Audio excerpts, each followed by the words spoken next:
Hello बच्चों, मैं Chandan Kumar Sharma success classes YouTube channel में आपका स्वागत है। आज हम कक्षा 10 के मैथ के फार्मूला के बारे में आज चर्चा करेंगे।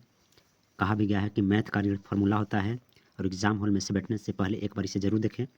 तो सबसे पहले आज द्विघात समीकरण में सम इम्पोर्टेंट फार्मूला को देखेंगे। द्विघात समीकरण के फार्मूला में हमें जानना होगा द्विघात समीकरण का मानक रूप क्या होता है। यह हमें हमेशा बार बार एग्जाम हॉल में पूछता है। तो इसका मानक रूप जो होता है ax² plus bx plus c बराबर 0 होता है। चलिए, तो इसके बाद हम जानेंगे द्विघात समीकरण का। और यहाँ पर गौर करना है कि a बराबर 0 नहीं होना चाहिए। अगर a बराबर 0 हो जाता है तो वह द्विघात समीकरण नहीं रह पाता है। इसके बाद हम चलेंगे विवेचक, यानी जिसे श्रीधराचार्य का सूत्र भी कहा जाता है। तो d बराबर b² माइनस 4ac होता है। इसके बाद एक अल्फा होता है, एक बीटा होता है। तो अल्फा बराबर होता है -b माइनस √d बटा 2a। आप यहाँ पर d बराबर b² माइनस 4ac भी आप बैठा सकते हैं। और एक बीटा होता है, एक बीटा बराबर हो जाएगा -b प्लस √d बटा 2a होता है। आप यहाँ जब गौर करके देखेंगे तो एक जगह प्लस है और एक जगह माइनस है और एक जगह प्लस है, यानी दोनों सेम है लेकिन एक जगह माइनस है एक जगह प्लस होता है। उसके बाद इसमें आएंगे मूलों का योग। मूलों का योग कहने का मतलब एक अल्फा एक बीटा होता है, उसका योगफल क्या होता है? तो -b/a होता है।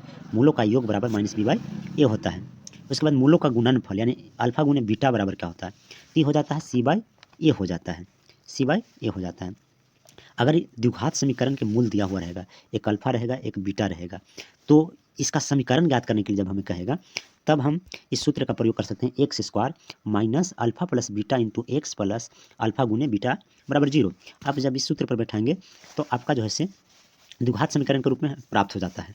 तो आप इसको समझ चुके होंगे। इसके बाद हम लोग आगे चलेंगे समांतर श्रेणी।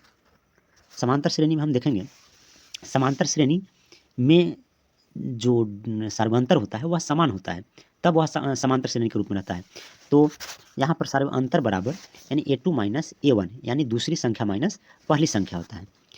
उसके बाद पदों की अगर संख्या निकालना हो तो पदों की संख्या बराबर an, या कभी कभी कहीं an की जगह tn भी दिया हुआ रहता है। इसमें आपको कन्फ्यूजन होने की ज़रूरत नहीं है।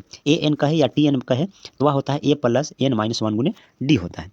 इसके बाद साथ में यहाँ पर गौर करेंगे, अगर संजोग हमें कहे कि 15वां पद निकालें तो a15 बराबर आप a प्लस 14d भी लिख सकते हैं।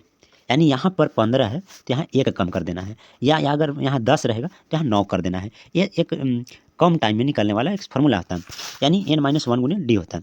उसके बाद पदों का योग यानी Sn बराबर क्या होता है? तो n/2 into 2a plus n-1 गुने d होता है। Sn कहने का मतलब पदों का योग होता है। पदों का एक योग एक और सूत्र होता है Sn बराबर n/2 into a plus l। l जो होता है AP का अंतिम पद होता है, l जो होता है AP का अंतिम पद होता है। साथ में l को हम गौर से अगर देखेंगे तो l को हम an भी कह सकते हैं। तो an या l लगभग एक ही चीज़ होता है। तो यहाँ पर पदों का योग बराबर Sn बराबर n/2 into a plus l। उसके बाद हम लोग चलेंगे त्रिभुज। त्रिभुज में आप लोग जानते हैं त्रिभुज 3 रेखाखंड से घिरे समतल आकृति को त्रिभुज कहा जाता है। त्रिभुज में तीनों कोणों का योग जो होता है 180 डिग्री होता है, ये आप याद रखेंगे त्रिभुज में। अब इसके बाद त्रिभुज को ऐसे देखा जाए तो दो भाग में बांटा गया है, एक कोण के आधार पर एक भुजा के आधार पर। कोण के आधार पर भी 3 भाग में बांटा गया है और भुजा के आधार पर भी 3 भाग में बांटा गया है। कोण के आधार पर न्यूनकोण त्रिभुज, समकोण त्रिभुज और उसके बाद एक अधिकोण त्रिभुज होता है। तो इसके बाद भुजा के आधार पर 3 भागों में एक होता है समबाहु त्रिभुज और एक होता है आपका विषमबाहु त्रिभुज और एक होता है समद्विबाहु त्रिभुज। समबाहु त्रिभुज में सभी भुजा आपस में क्या होता है? बराबर होता है। समद्विबाहु में 2 भुजा आपस में क्या होता है? बराबर होता है। विषमबाहु में एक भी भुजा आपस में बराबर नहीं होता है। एक चीज़ और याद रखिएगा, समबाहु त्रिभुज में प्रत्येक कोण का मान कितना होता है? तो 60 डिग्री होता है, 60 डिग्री होता है। अब इसके बाद हम जानेंगे त्रिभुज का क्षेत्रफल बराबर क्या होता है। त्रिभुज का क्षेत्रफल बराबर 1/2 गुने आधार गुने ऊंचाई। अगर आपसे पूछ दे कि किस त्रिभुज का क्षेत्रफल है तो यह समकोण त्रिभुज का क्षेत्रफल होता है 1/2 गुने आधार गुने ऊंचाई होता है। अब त्रिभुज का परिमाप बराबर क्या होता है? त्रिभुज के परिमाप बराबर तीनों भुजाओं का योग होता है। त्रिभुज का परिमाप बराबर तीनों भुजाओं का योग होता है। किसी भी का अगर परिमाप निकालना होता है तो सभी भुजाओं का योग होता है या कुल दूरी का योगफल होता है। इसके बाद त्रिभुज का अर्ध परिमाप बराबर क्या होता है? तो अर्ध यहाँ तो खुद लगा है, अर्ध अर्ध माने आधा, यानी तीनों भुजाओं का क्या होता है? योग होता है। तीनों भुजाओं का योग होता है जिसे हम एस से भी सूचित करते हैं। इसके बाद विषमबाहु त्रिभुज का क्षेत्रफल जानेंगे। तो विषमबाहु त्रिभुज का जो क्षेत्रफल होता है वो होता है S into S minus A into S minus B into S minus C के होल अंडर रूट हो जाता है। विषमबाहु त्रिभुज को हीरो फार्मूला भी कहा जाता है, क्योंकि विषमबाहु त्रिभुज पर बहुत सारे त्रिभुज का क्षेत्रफल निकल जाता है। उसके बाद समबाहु त्रिभुज का क्षेत्रफल जो होता है √3/4 गुने भुजा के स्क्वायर होता है। उसके बाद समबाहु त्रिभुज का ऊंचाई बराबर √3/2 गुने भुजा होता है।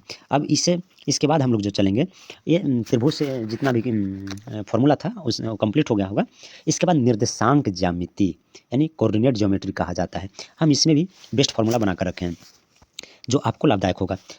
निर्देशांक ज्यामिति में का मूल बिंदु का क्या होता है, तो मूल बिंदु होता है 0 0 होता है। आप ये भी जानेंगे कि एक सच को क्या कहा जाता है, तो एक सच को भुज कहा जाता है तथा वाई अक्ष को कोटि कहा जाता है। ये भी बहुत इंपॉर्टेंट है।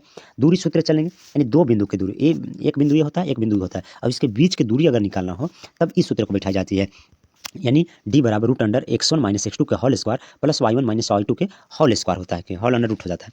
इसके बाद अंतर विभाजन। अंतर विभाजन क्या होता है, एक बिंदु यहाँ होता है, एक बिंदु यहाँ होता है, इसके बीच में जो है अंदर की ओर जो है विभाजन की जाती है, तो उसी को कहा जाता है अंतर विभाजन। तो अंतर विभाजन बराबर फॉर्मूला क्या होता है, m1 × x2 प्लस m2 गुने x1 बटा m1 प्लस m2। इसके बाद x वाला हो गया, उसके बाद y वाला भी होता है, तो m1 × y2 प्लस m2 गुने y1 बटा m1 प्लस m2 होता है। इसमें आपको कन्फ्यूजन होने की जरूरत नहीं है, आप गौर से जब देखेंगे, अगर m1 लिखते हैं तो यहाँ पर आपको x2 लिखना होगा, अगर आप m2 लिखते हैं तो यहाँ पर जो है x1 लिखना होगा, यानी x1 लिखना होगा। इसी प्रकार अगर m1 आप लिखें तो y2, यानी कन्फ्यूजन नहीं होगा। अगर m1 रहेगा तो 1 रहेगा तो वहाँ 2 लिखना है। इसके बाद हम चलेंगे बाह्य विभाजन। तो बाह्य विभाजन क्या होता है, दोनों अगर आप मिलाकर देखेंगे तो दोनों सूत्र एकदम सेम होता है, लेकिन थोड़ा सा फर्क ही होता है। बाह्य विभाजन करने का मतलब ये बिंदु होती है जिसके बाहर की ओर जो है विभाजन जो की जाती है उसको बोलते हैं बाह्य विभाजन। इसलिए बाह्य विभाजन में जो है यहाँ पर आपका माइनस लग जाता है। उसके बाद ए बी का मध्य बिंदु, ये जो सूत्र का जो निर्माण हुआ, ए बी का मध्य बिंदु का जो सूत्र का निर्माण हुआ, ये अंतर विभाजन से होता है, क्योंकि यहाँ से यहाँ तक मध्य मतलब होता है बीचों बीच, और जब बीचों बीच जब होता है तो m1 आपका जो है m1 अनुपात m2 बराबर 1:1 हो जाता है। इसलिए यहाँ से क्या हो जाता है, ई हट जाता है, m1 और m2 जो है हट जाता है, और 1 और 1 ही होता है, तो 1 कितना हो जाता है, 2 हो जाता है। इसलिए यहाँ पर जो है मध्य बिंदु का जो सूत्र होता है x1 + x2 बटा 2 हो जाता है, और y1 + y2 बटा 2 हो जाता है। यानी इसका जो निर्माण हुआ है इसी फॉर्मूला से निर्माण हुआ है, आप गौर करके देखेंगे तो। इसके बाद ए बी सी का मध्य बिंदु अगर कहे, यानी ए बी सी का मध्य बिंदु अगर 3 बिंदु है उसका मध्य बिंदु कहे, तो तीनों का जो है योगफल हो जाता है x1 + x2 + x3 बटा क्या हो जाएगा, 3 हो जाएगा, और उसके बाद y1 + y2 + y3 बटा 3 हो जाएगा। फिर इसके बाद निर्देशांक ज्यामिति में जो है अगर त्रिभुज है और इस त्रिभुज का अगर क्षेत्रफल निकालने के लिए कहा जाए, तो आपका जो है त्रिभुज का क्षेत्रफल निकालने के लिए होता है 1/2 × x1 × y2 - y3 plus x2 × y3 - y1 plus x3 y1 - y2। बच्चा बार बार जब इसको रटता है तो ये कन्फ्यूजन होता है, लेकिन हम आपको एक ट्रिक बताएंगे, आप अपने माइंड में सेट कर सकते हैं। x1 x2 और x3 तो नहीं बदलता है, जब भी होता है एकरे में दिक्कत होता है, तब आपको एक याद रख लेना है, ये बीच वाला 2 और 3 देखेंगे, यानी 23, उसके बाद 31, उसके बाद 12, यानी आप याद रख सकते हैं कि 23, 31 और 12, 23, 31, 12, 23, 31, 12। और इसके बाद अगर कहता है कि तीनों बिंदु संरेख है कि नहीं है, तो तीनों बिंदु तब संरेख होगा यदि उनमें बने त्रिभुज का अगर क्षेत्रफल शून्य हो जाए, यानी इसका क्षेत्रफल अगर निकालेंगे और अगर शून्य हो जाए तो वह बिंदु क्या होगा, संरेख होगा। इस बात पर आप गौर फरमाइएगा। फिर अदर फॉर्मूला पर भी ध्यान देंगे। भाज्य बराबर भाज्य गुने भागफल प्लस शेषफल होता है। भाज्य आप लोग जानते होंगे, ये ऐसे होता है, इसको बोलते हैं भाजक, बोलते हैं भाजक, कन्फ्यूजन नहीं होना है, भाजक यानी करने के लिए कह रहा है, इसलिए यहाँ क हो जाता है भाजक, और ई आपका होता है भाज्य होता है। इसके बाद आप जानते हैं इसको भागफल, अभी नीचे वाला जो बताया उसको शेषफल जानते हैं। कन्फ्यूजन जो बच्चा होता है ये 2 चीज़ में होता है, यहाँ और यहाँ पर में हो जाता है कन्फ्यूजन, तो कन्फ्यूजन नहीं होना है। उसके बाद पहली संख्या गुने दूसरी संख्या बराबर लसा गुने मसा। आप इसमें देखेंगे 4 राशि है, इससे देखिए सूत्र का जो निर्माण की जाती है वो एक सूत्र से और सूत्र का निर्माण कर सकते हैं। जैसे यहाँ पर याद रखना, पहली संख्या गुने दूसरी संख्या बराबर लसा गुने मसा, यानी पहली संख्या दिया हुआ रहेगा और दूसरी संख्या दिया हुआ रहेगा, और दोनों के अगर आप लसा निकालते हैं और उसके बाद मसा निकालते हैं और दोनों के गुना कराते हैं और ये दोनों के गुना कराते हैं, तो यह आपस में क्या होता है, बराबर होता है। अगर आप सही बनाए होंगे तो दोनों आपस में क्या हो जाएगा, बराबर हो जाएगा, लेकिन आप सही नहीं बनाए होंगे तो गलत हो जाएगा। ये और साथ में भी ध्यान देंगे कि पहली संख्या दूसरी संख्या दे देगा, कभी लसा दे देगा तो मसा निकालने के लिए बोलेगा, या ये 4 में से कोई जो है एक निकालने के लिए बोलेगा, 3 दे देगा और 1 निकालने के लिए बोलेगा। उसके बाद इसमें हम देखेंगे ए स्क्वायर माइनस बी स्क्वायर बराबर सूत्र क्या होता है, तो एक बार जोड़ के और एक बार जो है घटा के आप याद रखेंगे, यानी A plus B into A minus B होता है। यानी A square minus B square बराबर पूछेगा तो A plus B into A minus B होता है। उसके बाद A square plus B square अगर पूछे तो यहाँ ए प्लस बी का होल स्क्वायर माइनस 2ab होता है। यानी अगर ये करते हैं तो A square plus B square plus 2ab, और 2ab में से 2ab जो है घट जाएगा, तो घट जाएगा तो ये बच जाएगा, कितना बच जाएगा, यानी बच जाएगा। या फिर यहाँ पर अगर आप गौर से अगर देखेंगे तो ये बीच में आपका प्लस है तो यहाँ पर माइनस होगा, अगर यहाँ माइनस है तो यहाँ पर क्या होगा, प्लस होगा। उसके बाद अगर चलते हैं तो ए प्लस बी का होल स्क्वायर बराबर, तो ए प्लस बी का होल स्क्वायर बराबर होता है ए माइनस बी का होल स्क्वायर प्लस 4ab होता है। ये जो सूत्र जो होता है बीच में बराबर का मतलब क्या होता है, यह आपस में क्या है, बराबर है। आप इसको कैलकुलेशन जब करके देखेंगे तो ए प्लस बी का होल स्क्वायर तोड़ेंगे तो इसका जो सूत्र होता है A square plus B square plus 2ab होता है, आप जानते होंगे। अब बराबर यहाँ पर जो है से यहाँ 4 क्यों लगा, 4 इसलिए लगा कि अगर ए माइनस बी का अगर आप यहाँ पर जो है से ए माइनस बी का होल स्क्वायर करते हैं तो A square plus B square और माइनस क्या हो जाता है, 2ab हो जाता है, और 2ab में से प्लस 4ab। अब 4ab में से 2ab जब घटाएंगे तो यहाँ पर 2ab हो जाएगा, यानी यह आपस में क्या है, बराबर है। ये आपस में क्या होता है, बराबर है। बीच में बराबर का चिन्ह यही इंडिकेट करता है कि आपस में क्या है, बराबर है। ई बराबर है इसका बराबर है। उसी प्रकार यहाँ पर जो है से ए माइनस बी का होल स्क्वायर बराबर ए प्लस बी के होल स्क्वायर माइनस 4ab। अगर आप उसे नहीं समझोगे तो ये भी याद रख सकते हैं कि यहाँ अगर प्लस होगा तो यहाँ पर कुछ होगा माइनस होगा, अगर यहाँ माइनस होगा तो यहाँ क्या होगा, प्लस होगा, यानी उसका उल्टा होगा। इसके बाद हम लोग